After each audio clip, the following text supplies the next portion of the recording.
La santé, c'est comme la richesse. Il ne suffit pas de l'avoir, il faut la conserver. Madame, monsieur, bonjour et bienvenue à votre rendez-vous hebdomadaire au cœur de la santé sur Info TV.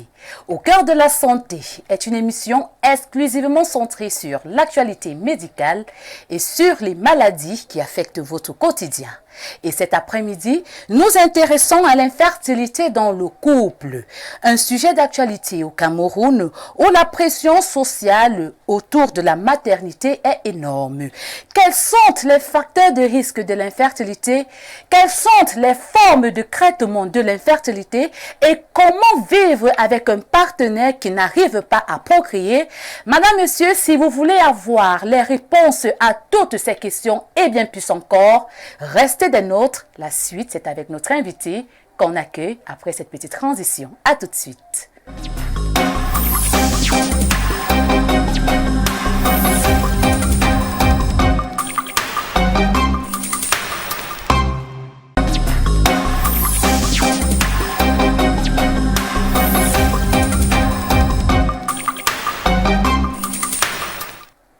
De retour sur ce plateau, nous accueillons notre invité. Bon après-midi, docteur Yolande Nana Edouard.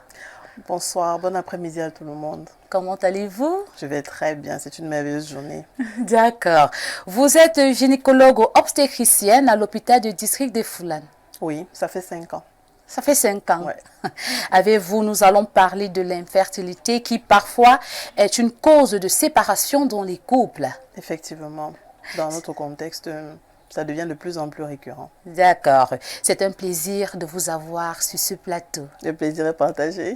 Ainsi présenté, fidèles téléspectateurs, c'est parti pour 52 minutes d'entretien. Mais avant, je vous invite à regarder le focus du jour. À tout de suite.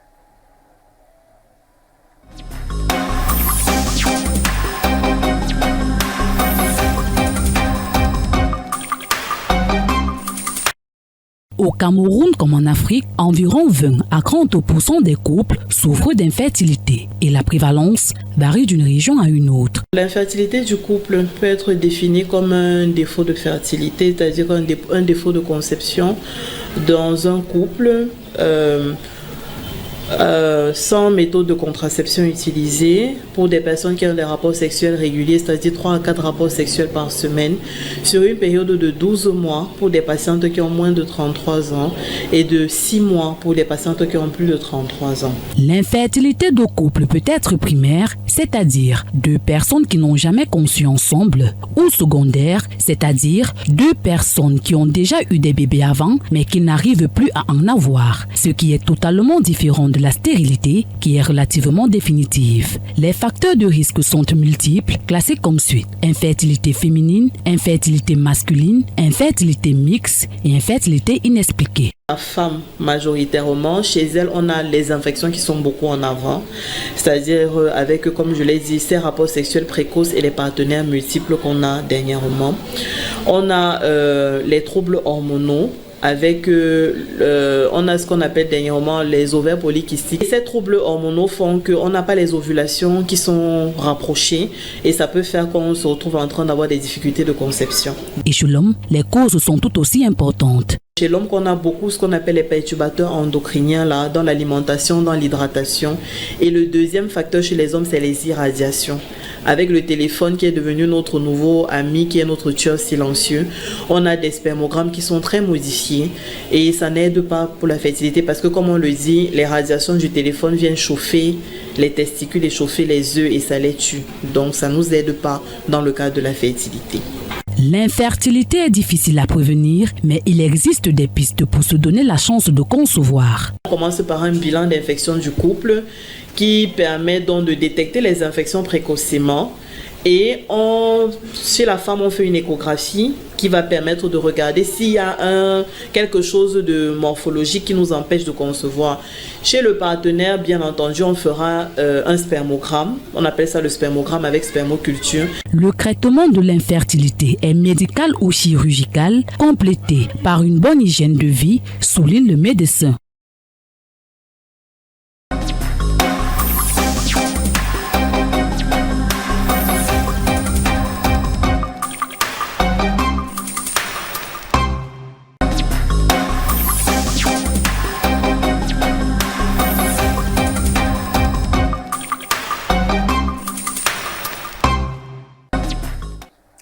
Madame, Monsieur, vous faites bien de rester des nôtres.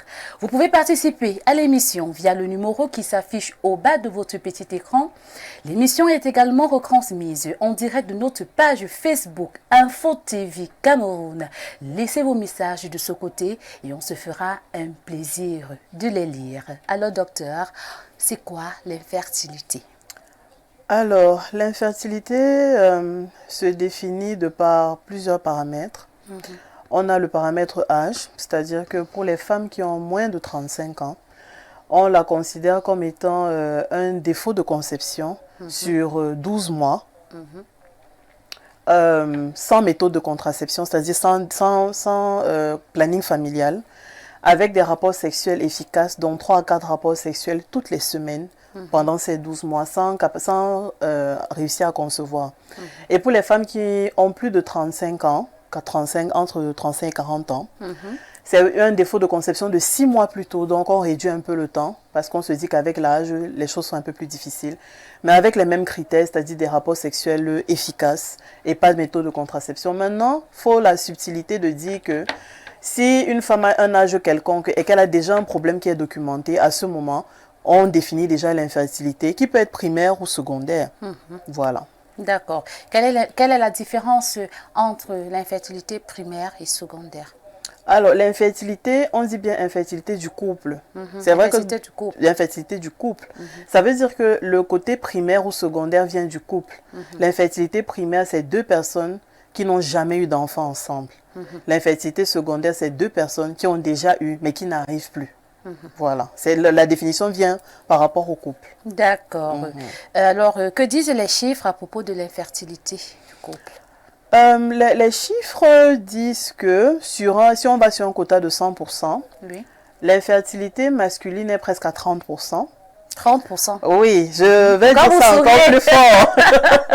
Parce que les hommes ont tendance à dire qu'il faut qu'on aille à l'hôpital, qu'on n'arrive pas à concevoir, que la femme va à l'hôpital. Que le problème vient de la femme. Voilà, on accuse toujours la femme et vraiment, il faut qu'ils sachent bien que l'infertilité masculine est déjà autour de 30% avec les études de 2024. D'accord. L'infertilité inexpliquée également est autour de 26-28%. Avec les récentes études, et le reste dont va à la femme et à l'infertilité mixte. On va reprendre cette partie. C'est important. Donc, l'infertilité, 30% chez l'homme, 28%. Inexpliqué, c'est-à-dire sans cause définie. Et pour la femme? Pour la femme, on est sur le reste, on va dire autour de 40%, mais avec une portion de 10% pour le mixte, quoi. C'est-à-dire pour des causes qui les incombent tous les deux. Voilà. D'accord. On va aller au niveau des causes. Alors, quels sont les facteurs de risque? Et on va commencer par l'infertilité féminine. Chez les femmes, la cause majeure qui a été mise en avant, c'est, on va dire, le côté infectieux, les infections qu'on peut avoir, parce qu'elles ont des répercussions au niveau des trompes prioritairement. Donc l'infertilité tubaire, comme on le dit dans notre jargon, est la première infertilité mise sur le pas à cause de ces infections.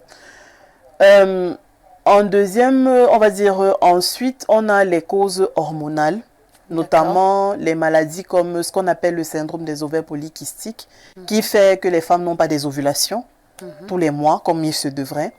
On a les causes hormonales qui donnent également les myomes, qui donnent également tout ce qui est tumeur de l'utérus, et qui génèrent également, bref, tout ce qui cause une difficulté à l'ovulation en réalité. C'est le deuxième chapitre chez les femmes. Donc, on a ces 2 premières causes-là qui sont vraiment majoritaires chez les femmes. Les infections, chlamydia, syphilis, voilà. Chlamydia, syphilis, mycoplasme qu'on néglige beaucoup.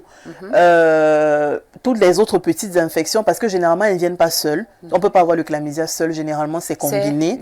Voilà, donc généralement, c'est polymicrobien. Mais les gens n'ont pas la culture de faire tout leur bilan infectieux. On est toujours centré sur le chlamydia, la syphilis, la gonococcine. Voilà, et on oublie souvent ces petits-là, comme la qualité même de la flore vaginale et le mycoplasme qu'on néglige beaucoup. Une vaginite peut conduire à une infertilité? Une vaginite, forcément, vu que la vaginite viendra faire une inflammation du vagin, changer l'environnement qui est très important pour que le bébé puisse, pour que les spermatozoïdes puissent se sentir à l'aise d'aller à la fécondation. Donc, Ça fait partie des causes d'infertilité. Alors maintenant, les causes d'infertilité masculine. Alors, chez les hommes, c'est un peu différent. C'est vrai qu'on a le côté infectieux, mais chez eux, on classe surtout en cause congénitale, c'est-à-dire qu'on a déjà en naissant, et en cause acquise. Les causes congénitales peuvent être nombreuses. Ça peut être les hormones qu'on ne sécrète pas assez, donc ça va un peu nous féminiser.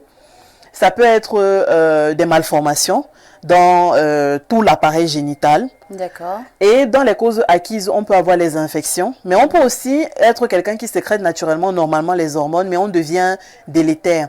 Donc, on acquiert une difficulté à sécréter ces hormones de fertilité comme il se doit. D'accord. Voilà. Donc, voilà les seules causes. Les causes principales, donc c'est les chapitres principaux, mais en les détaillant, on a tout ce qui est tout autour, comme le tabagisme, qui est une cause acquise, qui a beaucoup tendance à, on va dire quoi, tuer les spermatozoïdes, c'est-à-dire qu'ils sont fabriqués, mais ils sont tués à la racine.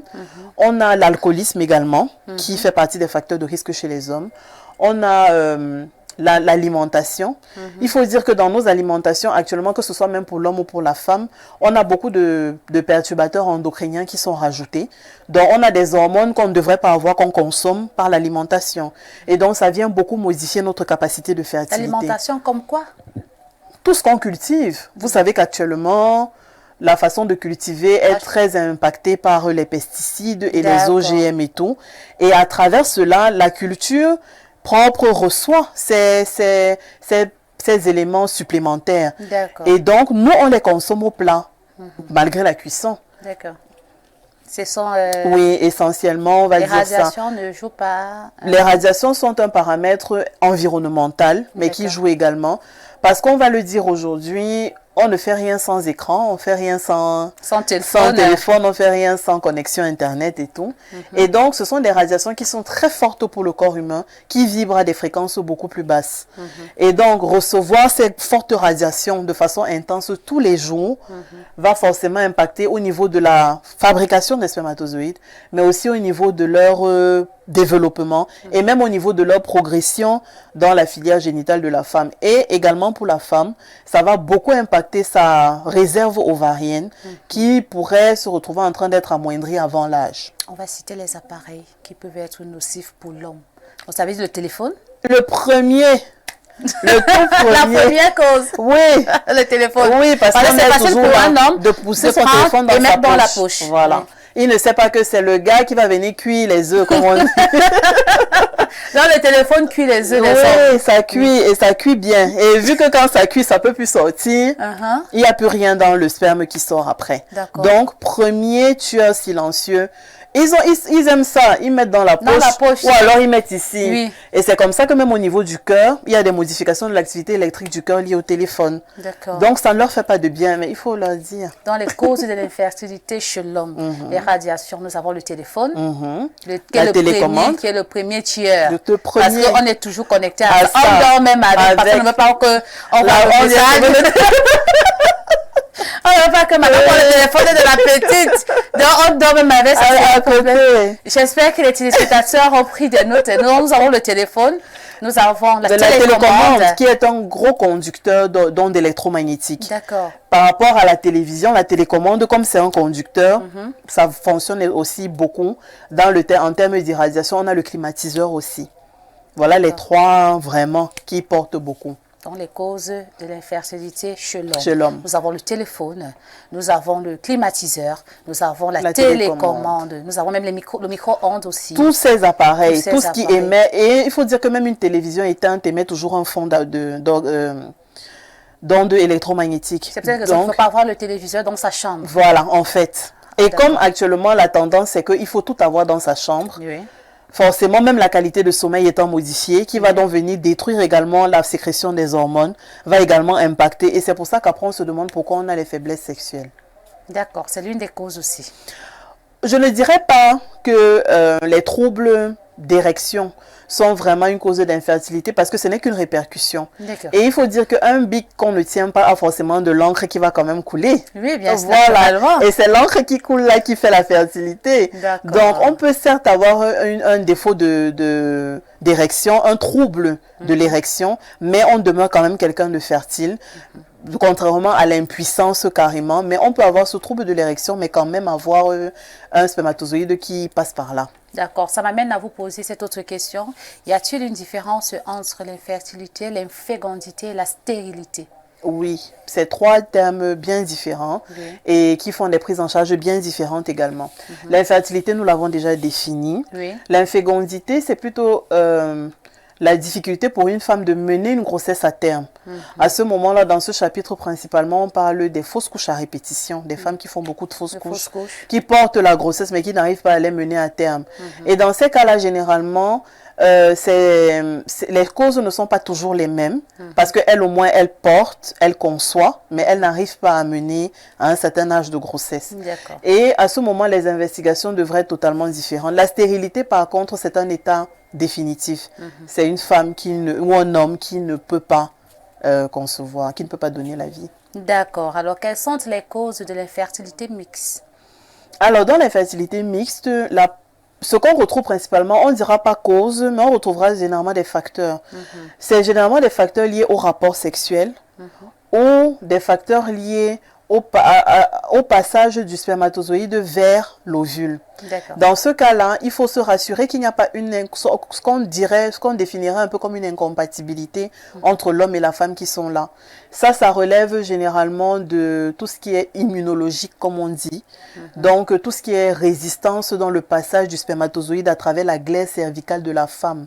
Est-ce que la glaire cervicale de la femme est hostile au point de retenir tous les spermatozoïdes? Est-ce qu'il y a un problème pendant le rapport sexuel qui fait que la femme ne reçoit pas le sperme complet de son mari? Généralement, c'est des paramètres dans ce cadre-là. D'accord. Et qu'en est-il de l'infertilité inexpliquée? Pour l'infertilité inexpliquée, généralement, on parle d'un couple chez qui on ne retrouve pas de cause patente. C'est-à-dire qu'on n'a retrouvé ni femme, ni homme, ni mixte.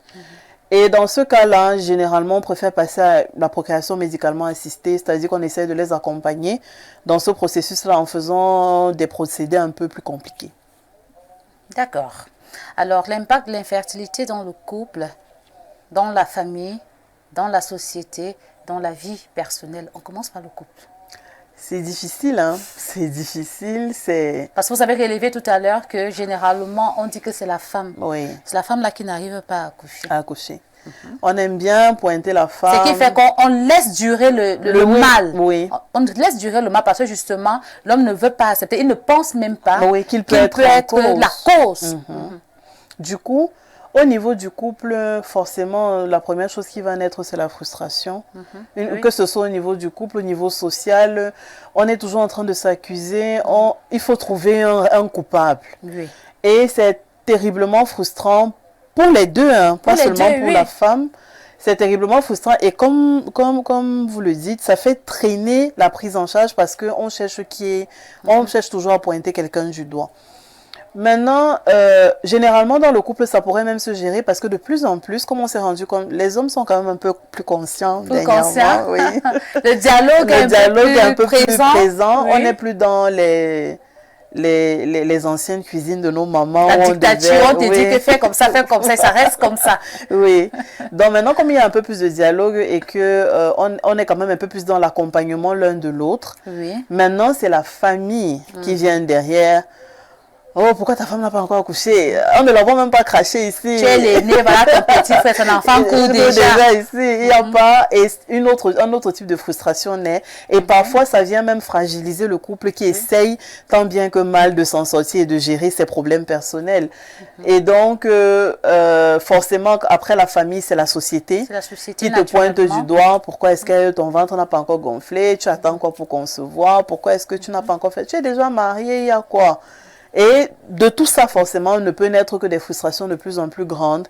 Et des femmes qui, même n'ayant pas un âge où on peut parler d'infertilité, viennent en consultation pour essayer de comprendre pourquoi ça fait 2 mois qu'elle ne conçoit pas. Je fais les rapports, docteur, mais ça fait 2 mois que... Mais il n'y a pas de raison de s'inquiéter. J'ai un cycle régulier. Oui, j'ai les rapports. Je n'ai pas de douleur, je n'ai rien, mais je ne conçois pas. Et... à ce moment, naît donc un facteur de risque qui est négligé, le stress. Un facteur de risque qu'on néglige énormément, mais qui vient créer un désordre hormonal et psychologique très important qui éloigne en fait de la fertilité, le stress. Le stress fait beaucoup de désordres hormonaux au point de mettre une femme en arrêt de règles complet. D'accord. Donc, ce que j'ai envie de dire par rapport à ça, c'est que l'accompagnement devrait être, on devrait regarder beaucoup plus à cet accompagnement et éviter toujours de pointer du doigt les uns les la autres. personne. Voilà. Oui, c'est vrai. L'accompagnement encourage beaucoup et ça aide à passer outre certaines choses. D'accord. Avant de prendre le volet prévention et traitement, on va lire les messages des téléspectateurs.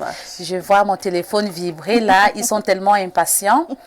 Alors, fidèles téléspectateurs, je vous rappelle que vous pouvez participer à l'émission via le numéro qui s'affiche au bas de votre petit écran. Je constate qu'il y a des téléspectateurs qui appellent, on n'appelle pas. Laissez vos messages et je vous promets de tous les lire sans exception. On va commencer par ce message.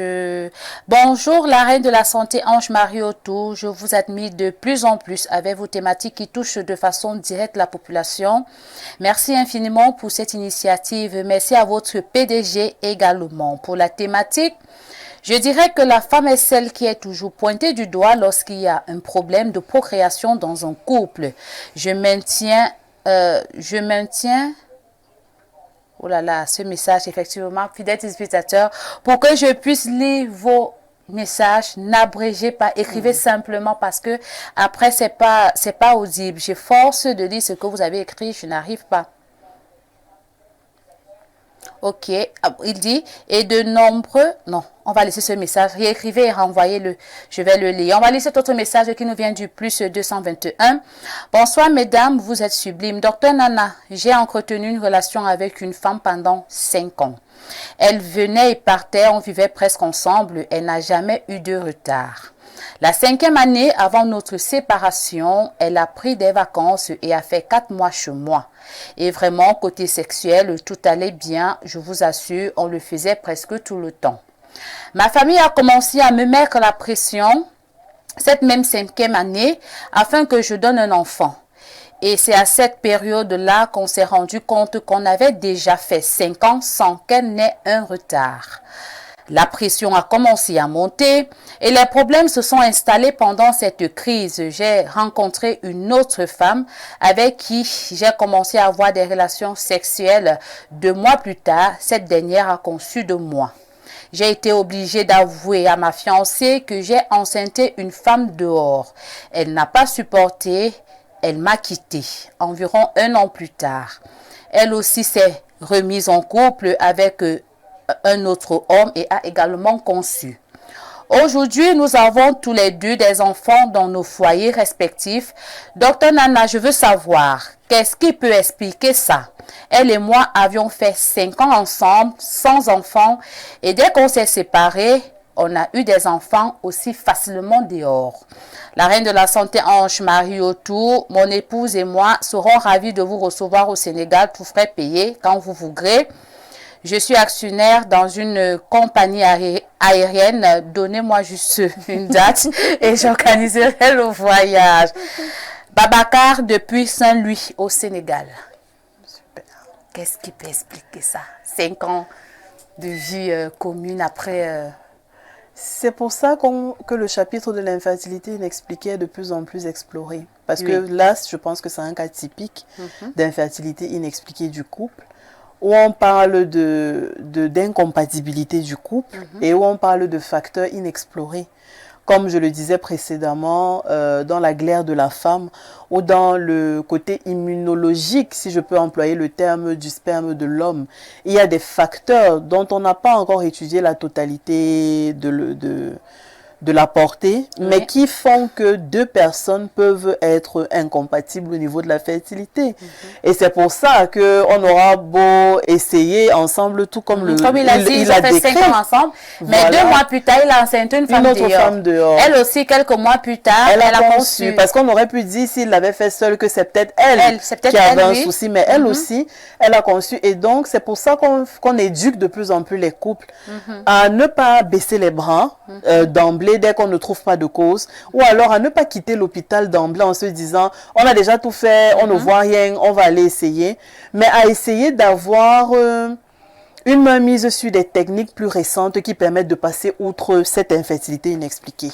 Ça permet de passer outre certaines choses. On pourrait raccourcir le trajet des spermatozoïdes, leur permettre d'aller plus rapidement à l'objectif, traverser la glaire cervicale pour ne pas avoir à l'affronter. Il y a beaucoup de choses qui sont faites actuellement et notre côté gynécologique est de plus en plus développé au Cameroun. Voilà. C'est plus comme avant, on va dire que c'est la sorcellerie. Oui, bon, ne nous arrêtons pas à ça. C'est vrai qu'on est en Afrique, mais... Oui, on est en Afrique. Ok, d'accord. Voilà. On va lire cet autre message qui nous vient du plus 32. Bonjour, Ange-Marie Autou, la reine de la santé. Dites merci pour moi à votre sublime invité. Merci parce que vous nous édifiez.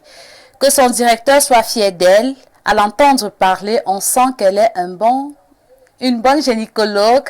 Madame, je vous admire. Roland depuis la Belgique. Merci beaucoup. Je sais pas comment vous avez rougi là. Nous avons les meilleurs téléspectateurs du monde. Ils sont tellement adorables. Moi, je vous dis merci. Bonjour, s'il vous plaît. C'est docteur... oh là là. Non, c'est pas docteur Ikoro. On va lire cet autre message. On va passer sur l'autre téléphone. D'accord. Fidèles téléspectateurs, continuez à envoyer vos messages via le numéro qui s'affiche au bas de votre petit écran. Comme je le dis, on va se faire un plaisir de tous les lire. N'appelez pas, n'abrégez pas parce qu'après, je ne pourrai pas lire vos messages. En plus, ce n'est pas audible du tout. Bonsoir à vous au studio. J'ai été opérée des myomes, mais depuis, je n'arrive pas à concevoir quelle peut être la cause. Un homme peut-il enfanter avec une asténospermie sévère? Asténospermie sévère.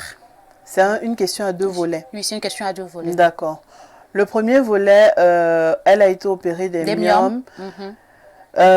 Déjà, il faudrait savoir par quelle voie elle a été opérée, quel type de chirurgie est-ce qu'elle a subi, parce que la chirurgie des myomes est multiple. On peut l'aborder de plusieurs façons. Mais ce qui est sûr, c'est que la chirurgie des myomes laisse des cicatrices. Et ces cicatrices peuvent créer ce qu'on appelle des adhérences. Des cicatrices qui vont venir un peu impacter les trompes, possiblement. C'est pour ça qu'une fois qu'on a été opéré des myomes, il serait bon de faire des contrôles rapprochés pour se rassurer que on a conservé cette capacité de fertilité qu'on avait déjà avant la chirurgie ou alors qu'on a amélioré cette capacité de fertilité-là. En sachant que les myomes ne sont pas toujours une cause d'infertilité, je tiens à le préciser. Ce n'est pas toujours une cause d'infertilité. On ne se fait pas toujours opérer pour ça. On le fait lorsqu'on se rend compte que c'est vraiment une cause d'infertilité.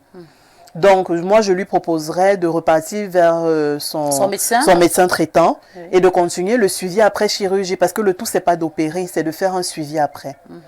Le deuxième volet, oui, on peut concevoir avec une asténospermie sévère. Ça peut être un peu compliqué. Déjà que l'asténospermie, c'est juste la définition qui dit que c'est juste des spermatozoïdes qui sont fatigués. Ça veut dire qu'ils peuvent être en nombre suffisant, mais ils sont juste fatigués. Donc, on pourrait les booster pour qu'ils deviennent plus toniques, en fait, et que les choses aillent. Comme quoi, on peut aussi concevoir avec ça. C'est une possibilité. Ce n'est pas impossible de concevoir avec, mais ça peut être traité et pour améliorer le pourcentage de fertilité. L'asténospermie sévère, ça touche les hommes à quelle tranche d'âge est sujette? Ça peut toucher tout le monde. Tout le monde. Actuellement, avec les facteurs de risque qui sont là, tout le monde peut se retrouver avec une asténospermie, une oligospermie, c'est-à-dire une réduction de la quantité des spermatozoïdes, une nécrospermie, c'est-à-dire des spermatozoïdes morts avant d'être sortis. Il y a beaucoup d'anomalies du sperme qui peuvent arriver à tout âge actuellement avec les facteurs de risque. D'accord. Le téléspectateur qui a bougé tout à l'heure a envoyé le message. D'accord. Je vais le lire. Okay. Bonjour la reine de la santé Ange-Marie Autou. Je vous admire de plus en plus avec vos thématiques qui touchent de façon directe la population. Merci infiniment pour cette initiative. Merci à votre PDG également. Pour la thématique, je dirais que la femme est celle qui est toujours pointée du doigt lorsqu'il y a un problème de procréation dans un couple. Je m'abstiens de citer les régions au Cameroun et nombreux sont ceux qui confondent stérilité et infertilité.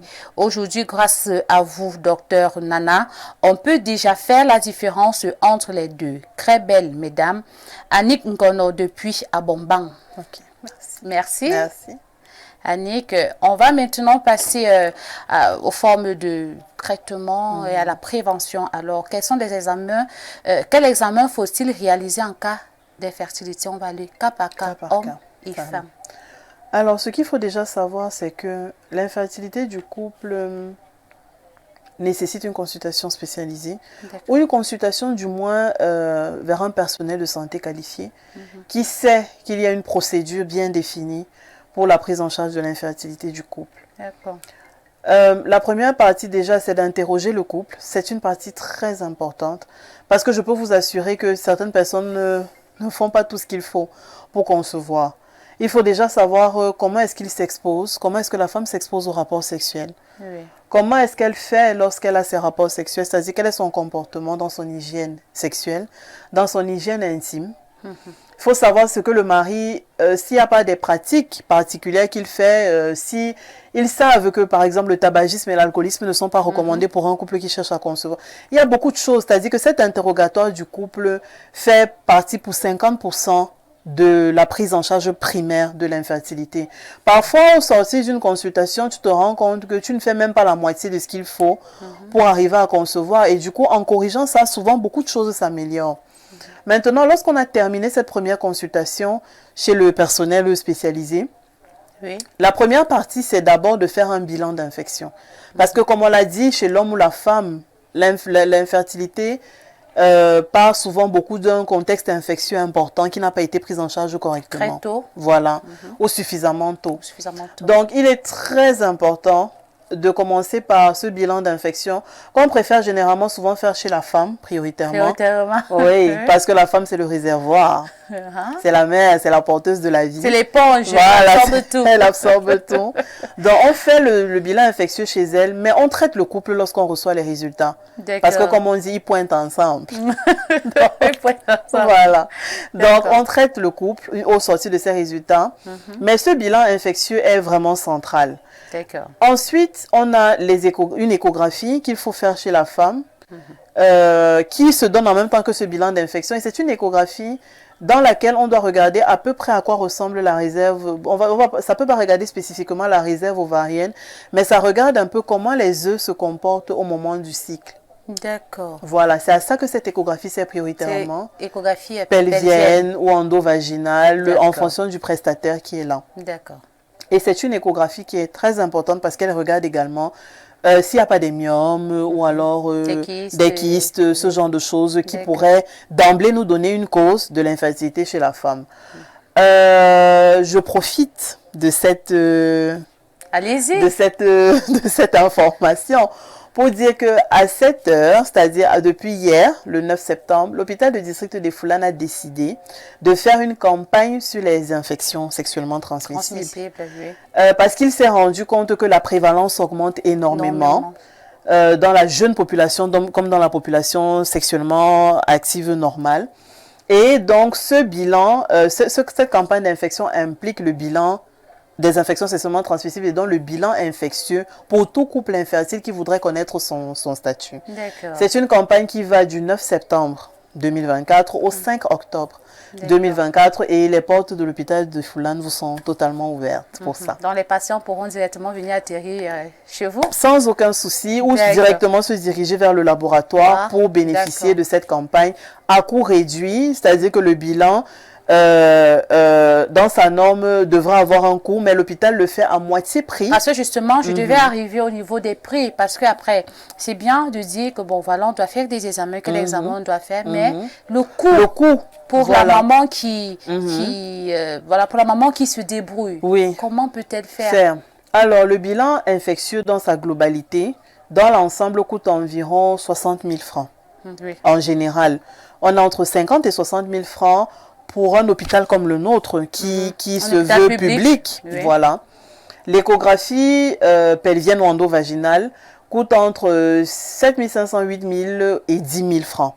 Dans quasiment toutes les structures où cela se fait publiquement. Actuellement, l'hôpital des Foulanes fait ce bilan infectieux à 30 000 francs. donc moitié prix. Moitié prix. Voilà. Ce qui fait que ça permet à la population d'en bénéficier et de connaître un peu son statut. Et il est même légèrement élargi par rapport à ce qui se ferait communément. Donc ça fait qu'on peut vraiment avoir un statut sur toutes ces IST-là, le chlamydia, les hépatites B et C, le VIH, la syphilis, qu'on ne dépiste plus beaucoup mais qui est encore là, le mycoplasme et l'état de sa flore vaginale qui même pour les femmes au quotidien est important pour savoir pourquoi est-ce que je me sens dans un inconfort ou pas. D'accord. Voilà. Donc, parmi les examens pour pouvoir savoir si on souffre d'infertilité, chez la femme, nous avons le bilan infectieux, et l'échographie, prioritairement. Voilà. L'échographie. Une fois qu'on a passé cette phase-là, parce que c'est en 2 temps, le premier temps, c'est celui-là, on est tenu, après avoir traité les infections qu'on a retrouvées, de lui faire une radio des trompes.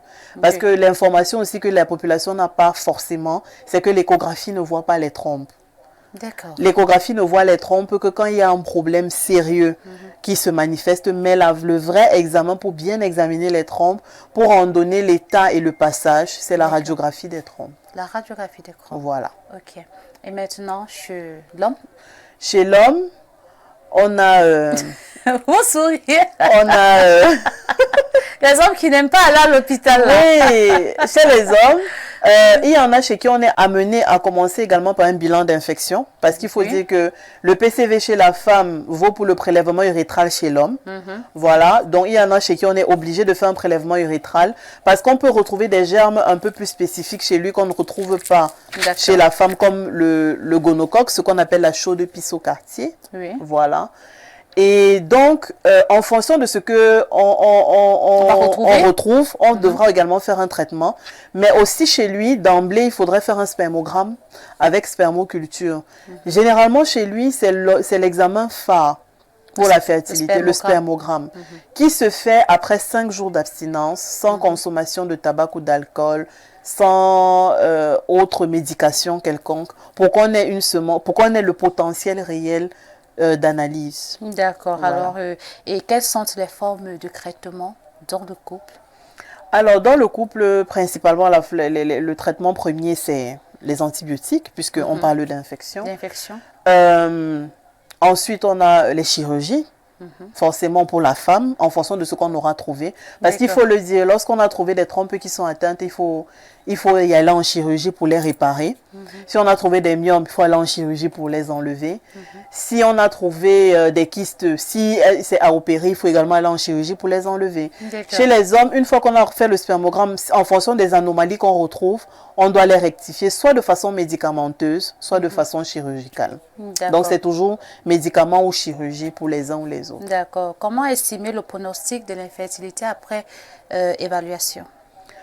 C'est vraiment au cas par cas. C'est-à-dire que c'est en fonction de ce que j'aurais trouvé, que je pourrais dire à un couple, ok, on y est, on peut le faire, ou alors dire à un couple que vraiment ça va être très compliqué. Mais vraiment le pronostic se fait au cas par cas et avec le couple. Je tiens toujours à préciser que c'est en tenant compte des deux personnes qu'on peut faire un bon pronostic. D'accord. Est-il possible de guérir l'infertilité totalement?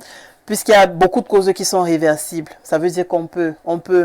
Ça dépend du temps qu'on met, de l'énergie qu'on met dedans et de ne pas abandonner. Une fois qu'on a la volonté qu'on met dans son suivi, on peut gérer. On peut guérir totalement. On peut. D'accord. Comment la bonne tenue de l'hygiène intime se retrouve au cœur de la fertilité? Alors, la femme doit savoir que son hygiène est fragile et que elle est la mère de l'humanité, comme on le dit. Et donc, il y a des paramètres qui doivent être bien pris en charge pour une hygiène optimale et donc pour une ovulation optimale. L'hygiène intime de la femme est influencée par ce qu'elle y met dedans, par comment est-ce qu'elle la gère au quotidien, par ce qu'elle fait lorsqu'elle a eu des rapports sexuels. Et donc, si on n'a pas cet entretien optimal, on modifie, comme je le disais tout à l'heure avec la vaginite, on modifie l'environnement naturel. Et si on modifie l'environnement naturel, le spermatozoïde se retrouve dans un environnement hostile où il ne peut pas passer. Forcément, pas de fertilité, il est bloqué. Tout est inflammé, ça lui donne envie de partir. Il n'a pas envie de rester là ou bien de traverser cette C'est épreuve-là. comme un homme qui rentre à la maison et que sa femme bavarde. Il veut seulement sortir. Effectivement, c'est exactement ça. D'accord. C'est ça. Donc, il faut une bonne tenue de l'hygiène intime. Ça passe par l'hygiène au quotidien. On ne met pas le doigt quand on fait la toilette vaginale. On ne met pas le doigt. Ça dépend, ça passe aussi par l'entretien des sous-vêtements. Ça passe par...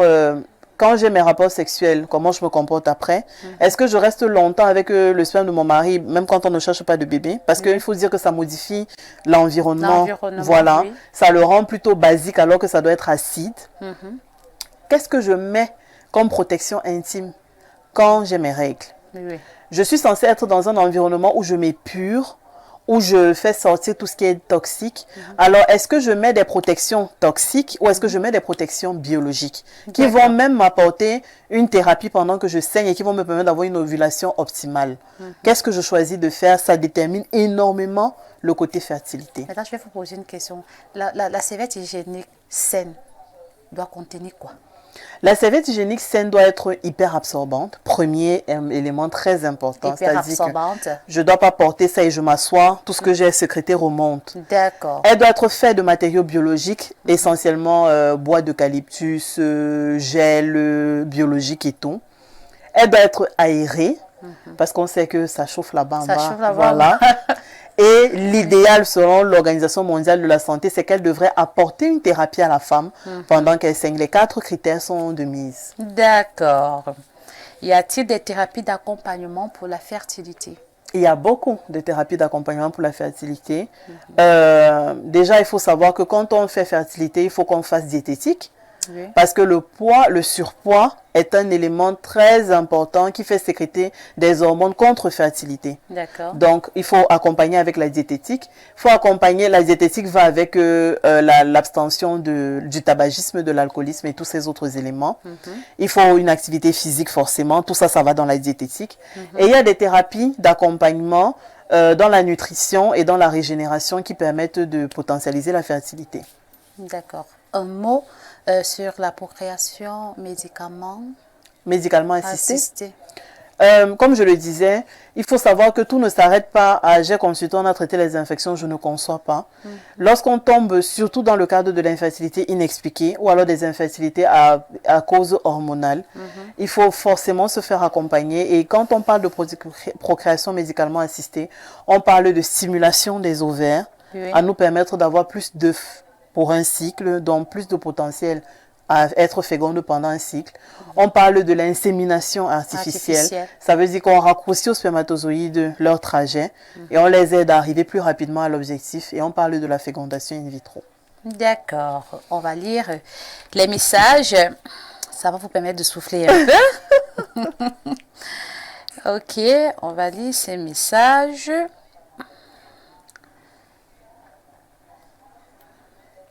Bonsoir à vous sur le plateau. J'aimerais que votre invité nous dise si les facteurs de risque de l'infertilité masculine peuvent apparaître chez la femme et vice-versa, ou alors ils sont propres à chacun. Cédric Nana depuis Berthois. Cédric Nana, attends une réponse, docteur. Alors... je pourrais dire que ça peut être vice-versa parce qu'on a bien parlé des infections. On a parlé des infections qui peuvent se retrouver chez tout le monde. Oui. Étant donné que, je le disais tout à l'heure, on pointe ensemble, donc on échange, on échange un peu. On se mélange les microbes. Voilà. Le côté hormonal aussi, avec les perturbateurs endocriniens, les femmes peuvent se retrouver en train de sécréter des hormones masculines, surtout dans le cadre du syndrome des ovaires polykystiques, ou alors chez les patientes qui ont un fort surpoids, elles peuvent commencer à sécréter des hormones masculines qui vont donc venir bloquer leur fertilité. Et les hommes, avec les pratiques et tout ce qu'on peut imaginer, peuvent se retrouver en train de recevoir plus d'hormones féminisantes qui vont réduire leur potentiel de testostérone et de masculinité. Donc, oui, on peut retrouver des facteurs qui se partagent un peu dans le couple comme ça. C'est possible. D'accord. Bonsoir, madame, et merci pour l'émission. S'il vous plaît, pourriez-vous nous donner la liste des formations sanitaires agréées pour la procréation médicalement assistée? Ça, c'est 1. 2, comment améliorer la glaire cervicale? Merci. Elle revient et dit, et une idée des coûts de la PMA. Alors, à Yaoundé, comme à Douala, il y a des centres agréés pour la procréation médicalement assistée. À Yaoundé, nous avons le CRASER. Le CRASER qui est à Ngousso, après l'hôpital général. C'est-à-dire qu'on a 3 hôpitaux alignés à Ngousso. L'hôpital gynéco, l'hôpital général et le CRASER qui est spécialisé pour la PMA. À Douala, on a des structures beaucoup plus privées parce que le CRASER est beaucoup plus public quand même. À Douala, on a des structures beaucoup plus privées comme la clinique de l'Odyssée. On va se limiter au CRASER puisque c'est public, sans voilà, publicité. Voilà, Ou alors, vous pouvez vous rapprocher de Dr Nana. Voilà, tout simplement, il n'y a pas de souci. Et également, la réponse sur le coût, je préfère que ce soit en consultation. En consultation, c'est mieux. Bonsoir, j'ai été opérée d'une GU. Après, j'ai conçu, mais c'était une grossesse qu'on a appelée grossesse molaire à l'hôpital. Le gynécologue a été obligé de l'interrompre. J'ai donc mis le stérilet qui a fait 4 mois. Et depuis 3 ans que je l'ai retiré, j'ai plus conçu. Que faire? Notons que j'ai pas eu sexualité régulière. Donc, elle me met de la réponse à sa question. Parce qu'après, si je m'en tiens à ce que Dr Nana a dit, il faut avoir une sexualité régulière pour favoriser les chances de concevoir. Voilà. On va dire cet autre message. Bonsoir les dames, je suis en couple depuis 1 an. On n'arrive pas à avoir le fruit de notre amour. Je constate également que je ne fais pas plus de 5 minutes. Que faire? S'il vous plaît, Rock depuis Oja. Je ne fais pas plus de 5 Ça veut dire que c'est celui qui ne tient pas pendant le rapport sexuel. Ah, c'est un monsieur. C'est un monsieur. Ok, d'accord. Je peux reprendre le message si non, vous ça voulez. va. C'est bon, ok. Ça va. 1 an, c'est limite comme on l'a dit. On n'arrive pas à avoir le fruit de notre amour. Oui. 1 an, c'est limite comme on l'a dit. On est dans les 12 mois. Maintenant, s'il y a une cause, c'est-à-dire qu'il ressent quand même une faiblesse. Parce que là, il dit qu'il ne fait pas plus de 5 minutes. Bon, 5 minutes, ça dépend. C'est au cas par cas. Il veut jouer la Champions League. C'est vraiment au cas par cas. Mais s'il sent qu'il a un problème ou quelque chose qui le dérange, il consulte, qu'on lui fasse un spermogramme. Mais comme je le dis, il faut investiguer le couple. Peut-être que l'exposition n'est juste pas bonne et qu'il y a forcément éjaculation parce que lui, il parle de son endurance, mais il ne nous parle pas de son éjaculation. Or, l'objectif final, c'est l'éjaculation. Donc, moi, je pense qu'il consulte et on investigue, on lui répond clairement par rapport à son âge et tous les autres paramètres autour. C'est tout.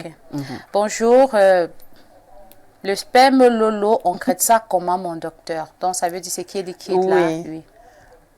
Ça aussi, c'est très subjectif. C'est-à-dire que c'est liquide pour qui? C'est Lolo pour qui? Et comme je dis toujours, la première chose quand on a une modification de son sperme, parce que il ne faut pas voir que c'est liquide, il faut voir que ça a changé de texture. Et dans ce cas-là, la première chose à faire, c'est d'abord un bilan d'infection. Parce que souvent, quand on traite les infections, en fait, les choses changent tout d'un coup. Donc, consultation et bilan prioritairement, et après, on verra. D'accord. Cédric Nana, depuis Berthois, revient. Il dit, l'infertilité est-elle une pathologie héréditaire? Non, je ne pense pas. Sauf si c'est une cause congénitale. C'est-à-dire qu'on est né avec quelque chose qu'on a reçu de notre patrimoine génétique qui nous empêche de faire des bébés. Possible, mais très rare quand même. C'est très rare, mais c'est possible. C'est possible. D'accord. Alors, docteur, bon, on a déjà lu ce message. Nous sommes arrivés presque au thème de ce programme. Qu'est-ce que vous pouvez dire aux téléspectateurs qui nous regardent, aux couples qui nous regardent? Parce qu'après... j'ai bien écouté ce que Dr Nana a dit. L'infertilité, c'est dans le couple. Tu ne peux pas avoir plusieurs partenaires sexuels et dire que tu souffres d'infertilité. Corrigez-moi si je me trompe. Non, pas du tout, c'est vrai, c'est totalement vrai. Donc, on parle d'infertilité quand on est en couple, quand on est deux. Ça veut dire que je suis seule, femme forte et indépendante. Je ne peux pas dire que je n'arrive pas à procréer parce que justement, peut-être j'entretiens des rapports sexuels, peut-être occasionnels et tout. Donc, l'infertilité, c'est dans le couple. Qu'est-ce que vous pouvez dire aux téléspectateurs qui nous regardent? Alors, effectivement, conseil hommes et femmes. Parce que je vois que même les téléspectateurs veulent dissocier ça. Chacun fera sa part. Alors, pour les femmes, ce que j'ai envie de dire aux femmes, c'est que elles ne sont pas condamnées. Oui. Et qu'il faudrait qu'on arrête de les pointer du doigt. Du doigt, oui. Elles devraient juste prendre en main la situation, venir en consultation pour qu'on les rassure. Parce qu'on attend juste qu'elles viennent pour qu'on puisse leur dire non, ça va aller, c'est pas toi, on a des solutions, on peut faire quelque chose. Au lieu de se terrer à la maison et subir des pressions qu'elles ne devraient pas subir. Oui. Donc pour les femmes surtout, j'ai envie de leur dire de venir en consultation, de venir poser clairement leurs problèmes et leur situation pour qu'on leur dise. Il y a des femmes qui n'ont les rapports que pendant les périodes fécondes. Oui. Voilà, ce n'est pas ça l'objectif. Donc j'ai envie de leur dire, venez en consultation. Venez me dire ce qui vous dérange. Et je vais vous répondre. Je prends tout mon temps pour ça. Oui. Et pour les hommes, j'ai envie de leur dire, venez même seulement à l'hôpital. Accompagnez les dames, accompagnez-les, venez. Que ce qu'on leur dise, parce que ce qu'on leur dit vous concerne aussi. Ce qu'on leur dit vous éduque aussi, ça vous édifie également.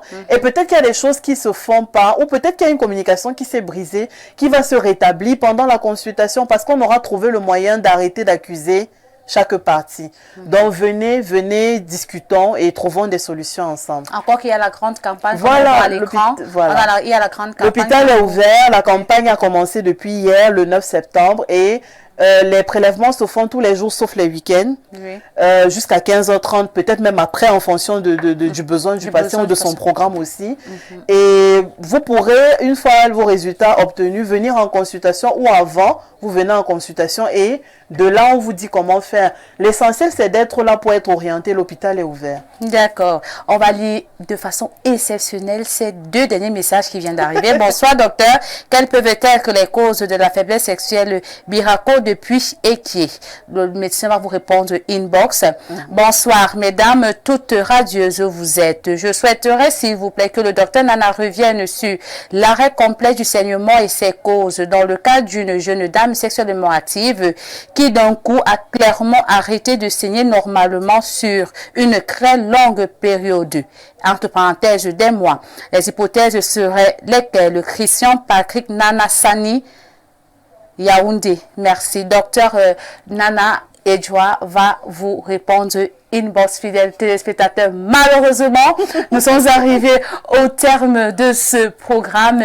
Merci de l'avoir suivi. Je vous laisse en compagnie des programmes d'info télévision qui se poursuivent. Quant à moi, je vous donne rendez-vous mardi prochain lorsqu'il sera 15h. Merci au directeur de l'hôpital de district de Foula dans la personne de Paul Elundo pour sa grande participation à ce programme. Merci également à Guy qui était à la diffusion. Merci au réalisateur 10 étoiles, j'ai nommé Igris Mozedou. C'est grâce à lui que cette émission se déroule très bien, et un merci particulier au président directeur général du groupe La Météo en la personne de Monsieur Dieudonné Bala. Fidèles téléspectateurs, je vous donne rendez-vous mardi prochain lorsqu'il sera 15h. Et surtout, n'oubliez pas, comme j'aime bien le dire, la santé, c'est comme la richesse. Il ne suffit pas de l'avoir, il faut la conserver. Bye bye.